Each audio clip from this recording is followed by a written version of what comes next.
오늘 본문의 말씀은 이사야 55장 6절에서 13절 말씀이에요. 이 말씀을 전해주신 하나님께서 전해주시는 그 말씀의 상황이 있어요. 이스라엘 백성들이 어떤 상황일 때 이 말씀을 들었느냐 하면, 원래 이스라엘 나라가 하나였잖아요. 그러다가 둘로 나뉘어지게 돼요. 그 솔로몬의 우상 숭배와 이런 문제로 솔로몬의 아들 때에 북쪽 이스라엘과 남쪽 유다도 갈라지게 되는데, 북쪽이 먼저 멸망하게 되었어요. 아수르라고 하는 나라에. 그리고 남쪽의 유다라고 하는 나라가 이제 포로로 잡혀간 상황이에요. 바벨론이라고 하는 나라에 포로로 잡혀갔는데, 그 포로 생활하는 기간이 얼마냐 하면 70년이에요. 질문이 뭐냐면, 여러분, 그 포로 생활하던 사람들이 이 날짜를 알았을까요? 몰랐을까요? 하나님은 얘기해 주셨는데 사람들은 기억하지 않은 거예요. 그러니까 포로 생활하는 마음이 어떨까요? 여러분, 저와 여러분이 어떤 고난이 오잖아요. 고난이 오면 제일 먼저 드는 생각이 뭐냐 하면, 요거 금방 해결될 것 같은 거예요. 금방. 예전에 저희 가정이 차압이 들어온 적이 있었어요. 어떤 일과 관련해서.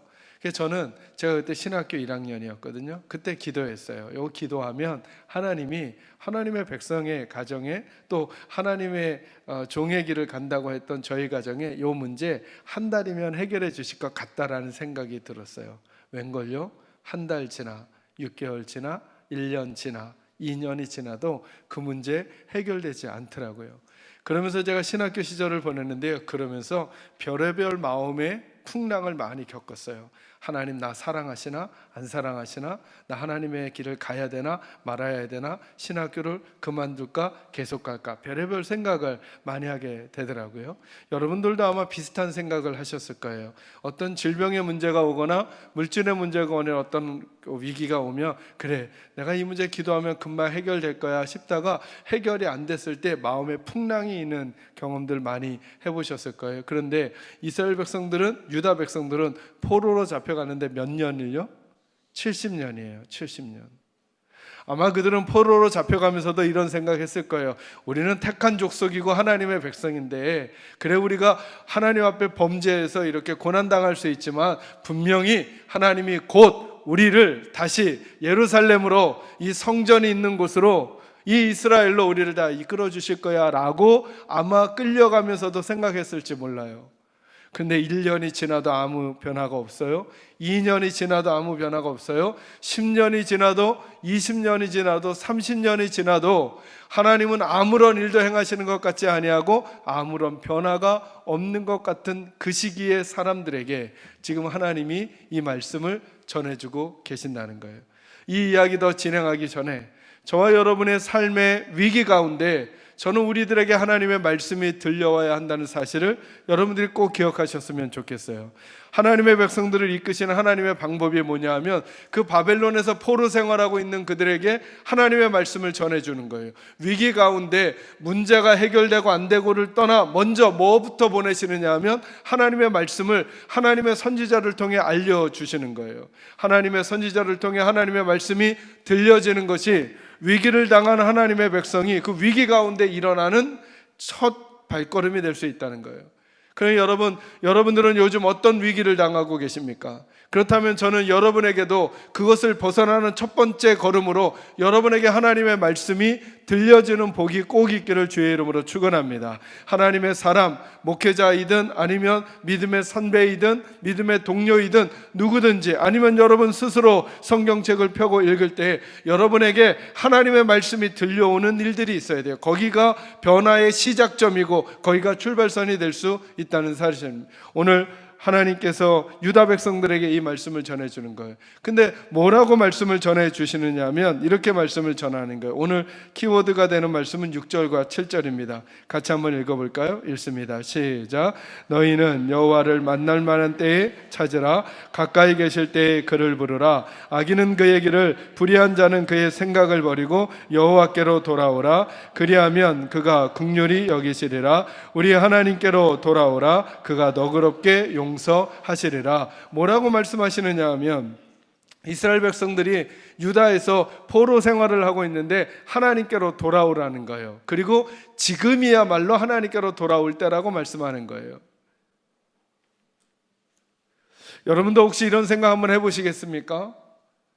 여러분이 지금 당하고 있는 경제적인 문제, 혹은 여러분이 지금 당하고 있는 건강의 문제, 여러분이 당하고 있는 자녀와 배우자의 문제, 어떤 가정 환경의 문제가 혹시 지금 포로 생활 가운데서 내 삶에 아무런 변화가 일어나지 아니하고 10년, 20년, 30년이 지나가고 앞으로도 몇십 년을 더 이 포로 생활을 해야 될 줄 모르는 유다 백성들에게 너희가 지금이 하나님을 만날 때이고 지금 하나님께로 돌아와야 할 때라고 말씀하시듯이 혹시 지금 저와 여러분에게 이 말씀을 하고 있는 건 아닌가라고 하는 거예요.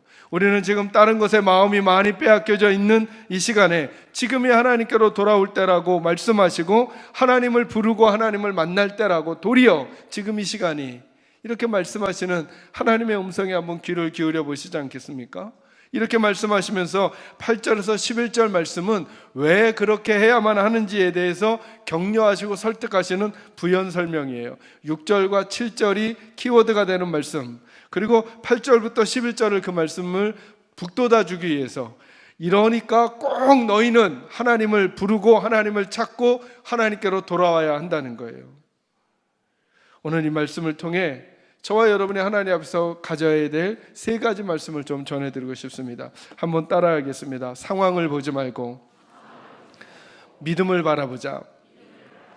여러분, 저와 여러분이 인생을 살면서 우리들에게 벌어진 일들을 상황이라고 할 수 있겠어요. 그러니까 여러분, 이 말씀이 들려지는 이스라엘 백성들의 입장을 한번 생각해 보세요. 설명드렸듯이 포로 생활이 지난 10년, 20년, 30년 진행되고 앞으로도 더 그렇게 진행이 될 거예요. 근데 하나님은 뭐라고 말씀하시느냐 하면 내가 너희를 거기서 건져낼 거라는 거예요. 오늘 본문 12절과 13절 한번 보세요. 이렇게까지 말씀하세요. 같이 한번 읽을까요? 시작.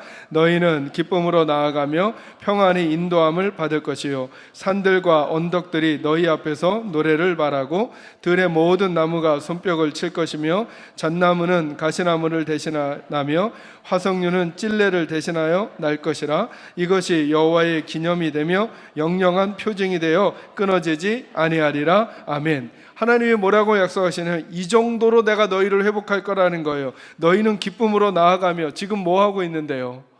지금 뭐 하고 있다고요? 포로 생활하고 있다고요. 포로 생활하면서 변한 게 없는 거죠. 여러분, 포로 생활하는 이스라엘 백성의 입장을 한번 생각해 보세요. 아마 처음엔 놀랬을 거예요. 왜 우리가 여기 와서 이러고 살지, 하나님의 백성이? 그러다 시간이 지나면서 이게 내 운명인가 보다, 나는 이렇게밖에 살아갈 수 없는 인생인가 보다 하면서 체념하기 시작했을 거고 10년, 20년 지나가면서 세대와 세대가 이어져 가면서 점점점 어떤 마음이 들었을 거냐 하면 그냥 거기에 적응하면서 살았을 거예요. 적응하면서 살면서 우리 하나님 없이도 살 수 있게 되나 보다, 하나님 없는 어쩔 수 없는 내 운명인 걸 어떻게, 나는 이렇게 밖에 살아갈 수 없는 팔자인 걸 어떻게 라고 생각하면서 하나님 없는 인생, 낭망한 인생, 좌절한 인생 가운데서 나름대로의 방법을 찾아가던 그들 아니겠어요? 근데 그들에게 뭐라고 말하느냐 하면 하나님 다시금 찾아오셔서 말씀하시는 거예요. 그 말씀을 주시면서 너희는 기쁨으로 나아가며 평안히 인도함을 받을 것이며 산들과 언덕들이 너희 앞에서 노래를 말하고 들의 모든 나무가 손뼉을 칠 거래요. 여러분, 이게 무슨 그림이에요? 우리가 지나가는데 옆에 펴있던 꽃들이 우리를 향해 노래를 부르고 박수를 치는 것 같은 거라는 거예요. 굉장히 좋은 상황을 말하는 거죠. 여러분, 내 마음이 우울하면 다른 것들도 다 나를 향해 아무것도 보내지 않고 나를 손가락질하는 것처럼 느껴질 거 아니에요? 근데 지나가는데 나무들이 손뼉을 치고 꽃들이 노래를 하는 것 같다는 거, 그만큼 너희가 주목될 거라는 거예요. 지금은 뭐 하고 있는데요? 포로 생활하고 있는데요. 나 아직 아픈데요. 나 아직 경제적으로 어려운데요. 우리 자녀는 아직도 신음하고 있는데요. 내 일은 아직도 실패하고 있는데요. 그런데 하나님이 이렇게 말씀하고 있는 거예요. 13절 볼까요? 잣나무는 가시나무를 대신하며, 가시나무가 나쁜 건 아닐지도 모르겠지만 가시나무는 열매를 맺지 못하는데 그 가시나무를 잣나무가 대신해서 나게 될 거라는 거, 너희들의 인생에. 화석류는 찔레를 대신하여 날 것이라. 찔레, 도움이 되지 않는 찔레가 아니라 화석류가 너희에게 나게 될 것이다 라고 말씀하면서 우리에게 이 말씀을 주시는 거예요. 지금 이스라엘 백성들은 어떤 생활하고 있다고요? 포로 생활하고 있는데, 아무런 희망이 보이지 않는데, 아무런 소망이 보이지 않는데, 아무런 변화가 보이지 않는 상황을 내가 살고 있는데, 하나님은 지금 이 얘기를 하시는 거예요. 다시 한번 따라합니다. 상황을 보지 말고 하나님을 바라보자. 그것이 믿음인 것입니다. 저는 여러분의 환경과 조건이 어떠하든지, 그리고 이 시대가 읽어주는 우리나라와 이 시대가 읽어주는 교회들과 이 시대가 읽어주는 우리 가정과 이 시대가 평가한 우리 인생이 어떠하든지 관계없이, 저는 우리 예수의 사람들은 상황이 아니라 믿음으로 승리하며 살게 되는 일들이 있기를 주의 이름으로 축원합니다. 그러기 위하여 우리 속에 하나님의 말씀이 다가와야 한다는 거예요. 하나님의 말씀이 있어야 세상을 이길 수 있습니다. 여러분, 10년 전 뉴스를 한번 찾아보세요. 찾으실 수 있다면 찾아보시면 10년 전 뉴스도 우리나라 경기가 어렵고 경제가 어렵고 전망이 어렵다 그랬어요. 희한하죠? 9년 전에도 8년 전에도 6년 전에도 작년에도, 그래도 올해도 똑같이 어렵다 그러죠. 내년에는 어떨까요? 내년에도 어렵다고 할 거고 후년에도 어렵다고 할 거예요. 왜요? 우리나라가 처해 있는 위치가, 그리고 세상이 구조적으로 만들어져 있는 구조 자체가 어느 한 나라가 어느 한 나라를 편안하게 놔둘 것이며 밀어주지 않기 때문에 그러는 거예요. 우리 옆에 있는 강대국들은 계속 존재할 거죠. 어느 날부터인가 갑자기 그들이 자기들의 손해를 감수하고 우리나라만 평안한 상황으로 몰아줄까요? 아니죠. 자기들의 유익을 얻기 위하여 최대한 정치력과 군사력과 경제력을 사용하겠죠. 거기 그 틈바구니 속에서 우리는 존재해야 하니까 앞으로도 힘들고 어려운 인생을 살게 될 거예요. 근데 참 재밌는 것은 뭐냐 하면, 그렇게 10년 전에 어려울 거라던 우리나라가 지금도 건재하고 있죠. 그죠? 그러니 우리는 내년에도 건재할 수 있으며 그 다음에도 건재할 수 있다는 상황을 저와 여러분이 보는 지혜가 있어야죠. 왜 그럴까? 왜 그럴까? 우리 인생은 우리 힘만으로 사는 것이 아니기 때문에 그래요. 제가 왜 올 1년을 하나님의 일하심을 경험하는 교회 공동체 우리 성도들이 되기를 소망하며 이 비전과 함께 1년을 출발하는가? 여러분, 예수 믿고 살아간다는 게 뭘까요? 목회하는 목사로서의 저는, 가정의 삶을, 생업의 삶을 꾸려가는 여러분들로서는 예수 믿고 살아간다는 게 뭘까요? 예수님을 믿는 우리들에게 하나님이 어떻게 일하시는지를 우리가 보는 것, 예수 믿기 때문에, 하나님 사랑하기 때문에 그 하나님이 우리와 어떻게 동행하시고 어떻게 일하시는지를 보고 살아가는 것, 그것이 믿음의 모습 아니겠냐는 거예요. 만약에 내 삶을 아무리 돌아봐도 하나님이 내 인생에서 일하신 것을 찾아낼 수가 없어요. 그렇다면 어찌 우리가 믿음 생활을 했다고 할 수 있겠습니까? 아무리 상황이 어렵고 힘들어도 오늘 지금 비록 포로 생활 가운데 한가운데 앞으로도 뒤로도 갈 수 없는, 그리고 내 운명은 이것이다 라고 느껴질 수밖에 없는 그들을 향해서 하나님 지금 말씀하시거든요. 내가 너희의 길을 인도해 낼 것이며 찔레가 화석류로 바뀔 것이며 가시나무에서 열매를 맺는 일들을 내가 너에게 보여줄 것이다 라고 말씀하실 때, 하나님은 우리에게 반응을 요구하시는 거죠. 하나님의 백성들에게 너는 상황 때문에 주저앉을 테니, 아니면 내 말씀 때문에 나와 함께 소망을 품고 그 자리에서 다른 태도로 살 테니 라고 우리에게 도전하시는 거 아니냐는 것입니다. 비록 지금 포로기의 상황, 포로의 생활을 하지만 이 말씀을 듣고 반응하는 사람들은, 그래, 내 삶이 여기가 마지막이 아니며 이 모습이 내 마지막이 아니며 하나님이 하나님의 시간에 아름답게 날 인도해 내실 거야 라고 하는 그 믿음이 생기기 시작하면, 그는 똑같은 곳에 존재해도 다른 태도와 자세로 존재할 수 있지 않았겠냐는 것이죠. 그리고 오늘 우리에게 그러라고 말씀하시는 것입니다. 저는 이 말씀이 여러분 마음밭에 박혀져 여러분이 상황이 아니라 믿음으로 사시는 분들이 되기를 주님의 이름으로 축원합니다. 두 번째, 따라합니다. 내 생각을 넘어 하나님의 생각으로 살아가자. 왜 그러냐 하면, 여러분 8절과 9절 말씀 여러분이 한번 읽어주시겠습니다. 8절과 9절 시작.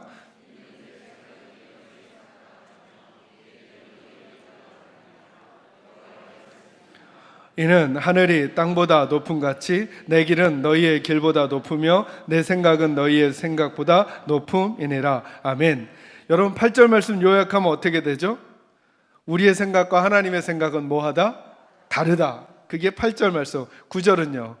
우리의 생각보다 하나님의 생각이 더 높다 이거죠. 그러니까 두 가지 특징이 있는 거죠. 하나님의 생각과 하나님의 뜻에는 우리와 다르고 우리보다 높은 거죠.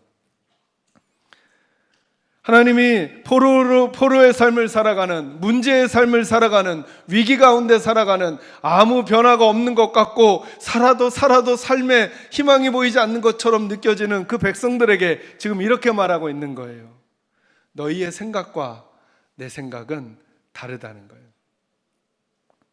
여러분은 여러분의 가정의 일들과 여러분의 자녀의 일들과 여러분 주변의 일들을 바라보면서 여러분의 생각은 어떤 생각이십니까? 그 생각이 어떤 것이든 한번 생각하셔야 된다는 것입니다. 내 생각이 누구 생각과 다를 수 있다고요? 하나님의 생각과. 또 하나 더 생각해야죠. 내 생각이 하나님의 생각보다 뭐하다고요? 낫다고요. 지금 이 상황을 판단하는 내 판단이 우리 가정이 이렇게 되면 정말 복될 것이다 라고 생각한 그 생각이 하나님의 생각과 다를 수 있으며, 그리고 하나님의 판단보다 낮을 수 있다는 생각을 먼저 해야 한다는 거예요. 거꾸로 지금 내가 만난 이 일이 나에게 큰 위기이며 나에게 저주스럽다라고 느끼고 있다면 그 생각과 하나님의 생각이 다를 수도 있다는 거예요. 이건 도리어 우리에게 기회가 될 수도 있다는 거예요. 어떤 기회요? 하나님 말씀하잖아요. 지금이 내가 나를 찾을 때요. 지금이 내가 나를 만날 때라는 거예요. 지금은 한숨을 짓고 탄식하고 절망하고 망가지고 주저앉을 자리가 아니라 도리어 더 하나님을 부르고 하나님을 만날 타임으로 하나님이 우리에게 그 시간으로 지금을 주실 수 있다는 거예요. 그러니 지금 우리가 가진 생각을 넘어서서 하나님의 생각을 마음에 품고 살라고 말씀하시는 거죠. 왜냐하면 하나님의 생각은 우리의 생각보다 높기 때문이죠. 저는 정말 우리 모두가 하나님을 믿고 살아갔으면 좋겠다 싶어요. 하나님이 생각과 하나님이 뜻을 품으시면 그분이 내신 길과 그분이 내신 방법은 우리의 생각과 우리의 뜻을 넘어갈 거거든요. 제가 한 2주 전에 저희 교회 집사님 네 분이 미술을 하시는 분이 있어요. 한 분은 그림을 그리고 남편분은 이렇게 막 쇠 같은 걸로 조형물 만드시는 분이신데 이렇게 학원을 이렇게 미술 학원 같은 걸 개업하셨어요. 그래서 개업 예배 드려달라 그래서 같이 가서 예배를 드리면서 제가 그런 말씀을 드렸어요. 그래, 이렇게 예술가나 어떤 걸 창작하거나 문학 활동을 하는 분들은 저는 더더욱 하나님을 잘 섬겨야 될 것 같습니다. 제가 그런 말씀을 드렸어요. 왜냐하면 여러분 하나님의 이름이 창조주시잖아요, 그죠? 창조주라는 뜻이 영어로 어떻게 돼요? 크리에이터죠, 그죠? 그러니까 창작의 일을 하는 사람들은 크리에이티브한 일들을 해야 되잖아요. 그러니 하나님을 잘 믿으면 하나님이 얼마나 생각을 열어주시고 길을 열어주시고 방법을 열어주시겠어요. 그리고 봤더니 성경을 보면 하나님은 놀랍게 창의적이신 분이세요. 한번 생각해 보실래요, 여러분? 이스라엘 백성들이 모세와 함께 애굽에서 탈출해서 나왔어요. 근데 앞에 뭐가 있어요, 여러분? 홍해가. 자, 하나님 생각 약간 옆으로 놓고 여러분이 리더라면 홍해를 어떻게 해결하시겠어요? 이제 물을 건너야 되는데. 인간 지도자라면 어떤 창의적인 방법을 내세울까요? 저 홍해를 건너가기 위해서. 아마 큰 항공모함을 불러오거나 어디다 전화해가지고 백을 이용해서, 아니면 거대한 펌프 같은 거 가지고 막 물을 빼낼 생각을 하다거나. 근데 하나님은 어떤 방법 생각하셨냐면 모세 보고 네가 든 손에 든 지팡이를 앞으로 내밀라는 거예요. 그리고 갈라버리셨어요. 이 생각을 누가 할 수 있을까요? 누가? 이 길을 누가 만들 수 있을까요? 하나님 말고. 여리고성을 점령할 때는 여러분 하나님 생각을 약간 옆으로 놓고, 여러분이 만약에 이스라엘 백성들을 이끄는 장수예요. 근데 여리고라고 하는 성을 점령해야 되는데 그 성이 견고하고 그리고 군사들이 잘 준비되어 있어요. 여러분이 장수라면 그 성을 어떻게 점령할 방법을 내시겠어요? 이 정도 아닐까요? 그 성 중에 어디에 보초병이 제일 근무를 띄엄띄엄 쓰는지, 몇 시쯤에 제일 많이 조는지, 그리고 그 성을 부술 때 어디에 성벽의 벽돌이 제일 많이 느슨한지 여러 번 정탐하고 전략을 하고, 그리고 군사들을 어떻게 배치해서 이거를 해야 되겠다, 이런 생각하지 않을까요? 하나님이 내신 방법은 이거예요. 그 성을 하루에 한 바퀴씩 6일 동안 돌고 7일째는 7번 돌고 소리를 지르는 거예요.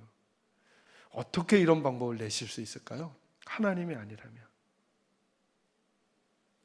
그러니 저는 이 하나님을 섬기는 저와 여러분이, 여러분의 가정의 문제는 어떻게 해결되면 될까요?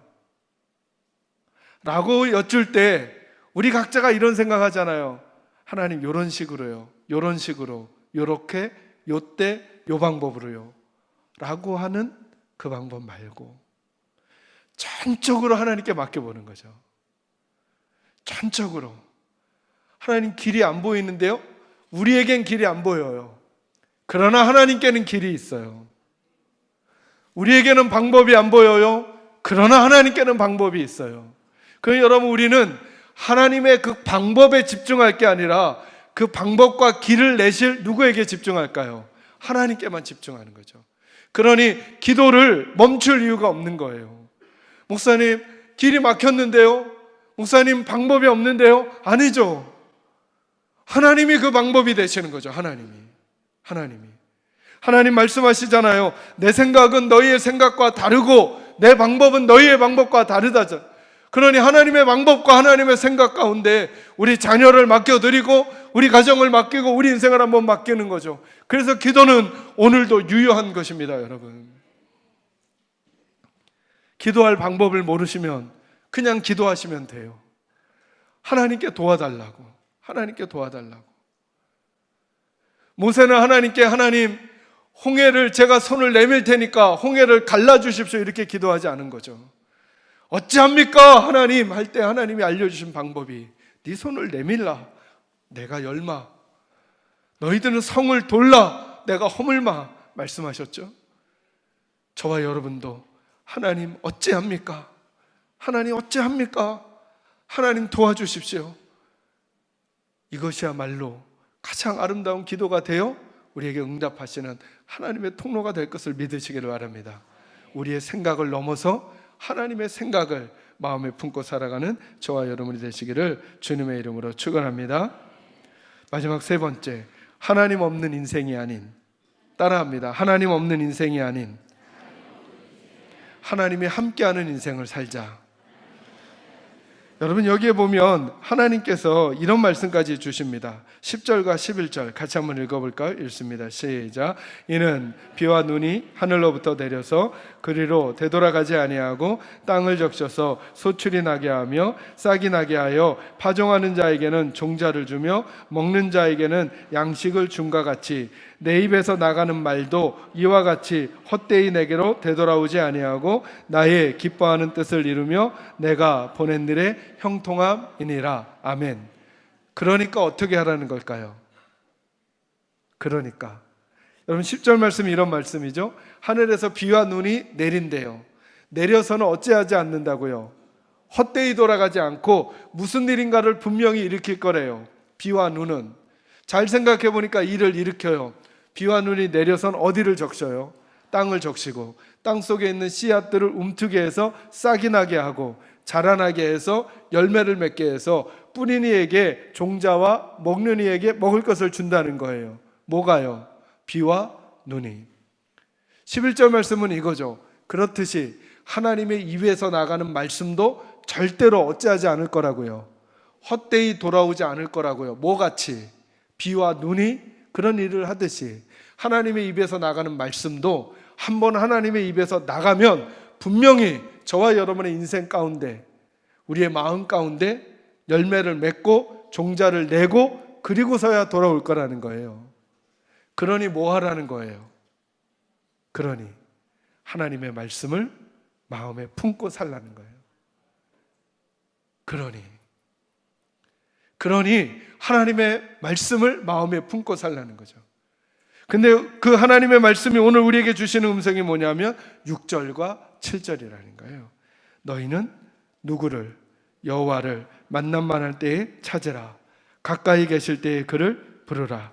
악인은 그의 길을, 불의한 자는 그의 생각을 버리고 누구에게로 돌아오라? 여호와께로. 그러니까 하나님과 함께 살라는 거야. 함께. 하나님 없는 인생 살지 말고 하나님 있는 인생을 살아라. 그래서 그분 찾고 그분 부르고 그분을 만나면, 나는 요즘에 이 생각을 하고 나는 요즘 이 길로 걸어가는 것이 맞다고 생각하지만, 아니, 그 생각과 그 길이 틀리다는 걸 알려주시고 하나님의 생각과 하나님의 길을 알려주어 우리의 인생 가운데 하나님의 말씀의 열매를 맺고 먹고 누리며 사는 인생을 허락해 주실 거라는 거예요. 저는 여러분에게 이 일이 일어나기를 주의 이름으로 축원합니다. 여러분, 하나님 없이 살아가지 마십시오. 목사님, 요즘에 저는 너무나 어려워서. 네, 그래서 이 말씀을 주시는 것입니다. 이스라엘 백성들이 너무나 어려운 환경이었거든요. 포로 생활을 하고 있었어요. 무엇을 갖지만 자기 것 같지 않은 거예요. 털을 닦아 놓았지만 진짜 자기 집 같지 않은 거예요.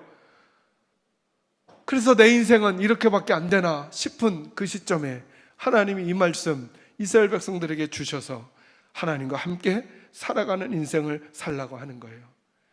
여러분은 요즘 여러분에게 벌어진 여러분 개인과 가정의 일을 어떻게 생각하고 계십니까? 어떤 길을 걸어가고 계십니까? 어떤 판단을 하고 계십니까? 하나님 말씀하십니다. 지금이 하나님을 만날 때이고, 지금이 하나님을 부를 때이고, 지금이 상황이 아니라 그분과 함께 삶을 새롭게 시작할 시간이라고. 그러면 끝내 하나님께서 저와 여러분에게 복되고 귀한 일을 허락해 주실 거라 약속하십니다.